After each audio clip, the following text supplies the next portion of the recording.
È stato recuperato lo smartphone di Andrea Mazzetto, il trentenne di Rovigo morto sabato pomeriggio cadendo dalla formazione rocciosa conosciuta come Altar Knotto nel territorio comunale di Rozzo.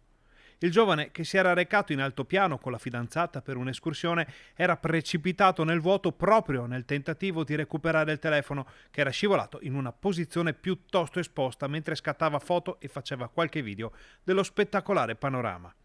L'indicazione relativa al recupero del dispositivo è arrivata al soccorso alpino di Asiago dai carabinieri della compagnia di Tiene, che si stanno occupando della vicenda. Il personale del soccorso alpino è quindi sceso, attrezzando il percorso, sulla cengia nella quale era caduto il telefono di Mazzetto e ha consegnato ai militari lo smartphone. Nel frattempo è già arrivato il via libera dall'autorità giudiziaria per i funerali e la salma è tornata nelle disponibilità dei familiari di Mazzetto. Questo conferma sostanzialmente la dinamica dei fatti come è stata riportata dalla compagna dell'imprenditore rodigino, che dopo la caduta nel vuoto del trentenne non ha potuto fare altro che chiamare i soccorsi. I resti di Mazzetto erano stati rinvenuti quasi 200 metri più in basso rispetto all'Altar Knotto, dove la coppia aveva girato alcuni video pubblicati sui social per raccontare una giornata all'aria aperta che si è trasformata in una tragedia.